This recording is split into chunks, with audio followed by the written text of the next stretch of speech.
ಬಸವಣ್ಣನ ವಚನಗಳು ಸಂಚಿಕೆ 2 ಧ್ವನಿ ಶಿವಕುಮಾರ ಪ್ರಸ್ತುತಿ SKTV ಕನ್ನಡ. ಉತ್ತವ ಬಡಿದೊಡೆ ಆವು ಸಾಯಬಲ್ಲದೆ ಅಯ್ಯ, ಅಘೋರ ತಪವ ಮಾಡಿದೊಡೇನು ಅಂತರಂಗ ಆತ್ಮ ಶುದ್ಧಿ ಇಲ್ಲದವರನ್ನೆಂತೂ ನಂಬುವನಯ್ಯ ಕೂಡಲ ಸಂಗಮ ದೇವ. ನೋಡಿ, ಬಸವಣ್ಣನವರು ಈ ಒಂದು ವಚನದಲ್ಲಿ ಎಂತಹ ಅದ್ಭುತ ಮಾತನ್ನು ಹೇಳಿದ್ದಾರೆ ಅಂತೇಳಿ. ದೇಹವೆಂಬ ಹುತ್ತದೊಳಗೆ ವಿಷ ಸರ್ಪಗಳಂತೆ ಇರುವ ದ್ವೇಷ ಆಲೋಚನೆಗಳನ್ನು ನಾಶ ಮಾಡಿ ಅಂತರಂಗ ಶುದ್ಧವಾಗದ ಹೊರತು ಏನೂ ಮಾಡಿದರೂ ಶಿವ ಒಲಿಯುವುದಿಲ್ಲ ಅಂತೇಳಿ ಹೇಳಿದ್ದಾರೆ.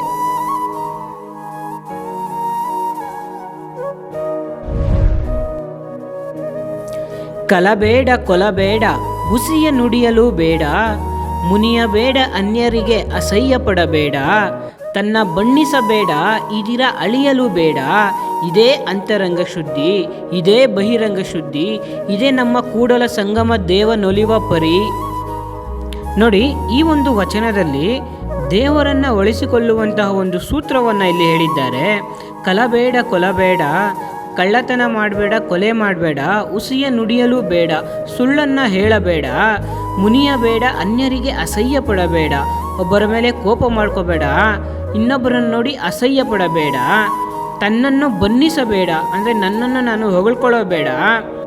ಇದೇ ಅಂತರಂಗ ಶುದ್ಧಿ, ಇದೇ ಬಹಿರಂಗ ಶುದ್ಧಿ, ಇದೇ ನಮ್ಮ ಕೂಡಲ ಸಂಗಮ ದೇವನೊಲಿಯುವ ಪರಿ ಅಂತೇಳಿ ಈ ಒಂದು ವಚನದಲ್ಲಿ ಹೇಳಿದ್ದಾರೆ.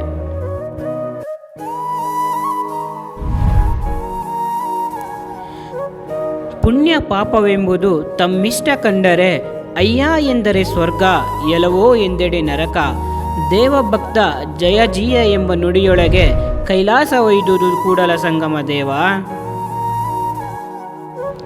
ಗೌರವ ಪ್ರೀತಿಯಿಂದ ಮಾತನಾಡಿದರೆ ಸ್ವರ್ಗದಂಥ ಸುಖವುಂಟು, ಎಲವೋ ಎಂದು ಬಿರು ನುಡಿದರೆ ನರಕ ಸಮಾನವಾದ ಕಷ್ಟ ಒದಗುವುದು.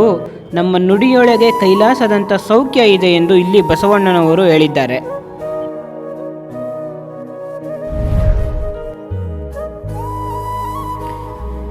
ದನಕ್ಕೆ ಮನವನೊಡ್ಡಿದರೇನು, ಮನಕ್ಕೆ ದನವನೊಡ್ಡಿದರೇನು, ತನು ಮನ ದನ ಮೀರಿ ಮಾತನಾಡಬಲ್ಲರೆ ಆತ ನಿಸೀಮನು, ಆತ ನಿಜೈಕ್ಯನು.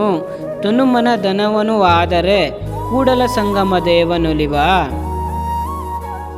ನೋಡಿ, ಈ ಒಂದು ಸುಂದರ ವಚನದಲ್ಲಿ ಬಸವಣ್ಣನವರು ತನು ಮನ ಧನವನ್ನು ಮೀರಿ ಮಾತನಾಡಬಲ್ಲವನಾದರೆ ಆತನೇ ಶ್ರೇಷ್ಠವಾದವನು, ಆತನೇ ನಿಜವಾದ ಸಾಧಕನು, ಆತನಿಗೆ ನಮ್ಮ ಕೂಡಲ ಸಂಗಮ ದೇವ ಅಂದರೆ ದೇವನು ಒಲಿಯುವುದು ಅಂತೇಳಿ ಈ ಒಂದು ವಚನದಲ್ಲಿ ಹೇಳಿದ್ದಾರೆ.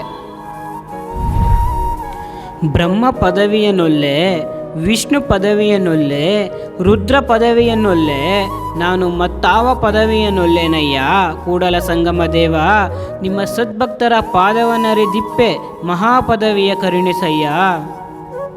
ನೋಡಿ, ಬಸವಣ್ಣನವರು ಈ ಒಂದು ವಚನದಲ್ಲಿ ಭಕ್ತರ ಮಹಿಮೆಯನ್ನು, ಅವರ ಮಹತ್ವವನ್ನು ಹೇಳುವ ಒಂದು ದೃಷ್ಟಿಯಿಂದ ಶ್ರೇಷ್ಠವೆನಿಸಿದ ಯಾವ ಪದವಿಯೂ ನನಗೆ ಬೇಡ, ಯಾವಾಗಲೂ ನಿಮ್ಮ ಭಕ್ತರ ಪಾದಗಳ ಮಹಿಮೆಯನ್ನು ತಿಳಿದುಕೊಳ್ಳುವ ಮಹಾಪದವಿಯನ್ನು ಕರುಣಿಸಯ್ಯ ದೇವ ಅಂತೇಳಿ ಕೂಡಲ ಸಂಗಮ ದೇವ ಹತ್ರ ಕೇಳ್ಕೊತಾ ಇರುವಂಥ ಒಂದು ಸುಂದರ ವಚನ ಇದು. ಒಳ್ಳೆಯದನ್ನು ಹಂಚೋಣ, ಒಳ್ಳೆಯದನ್ನೇ ಮಾಡೋಣ. ಧನ್ಯವಾದಗಳು.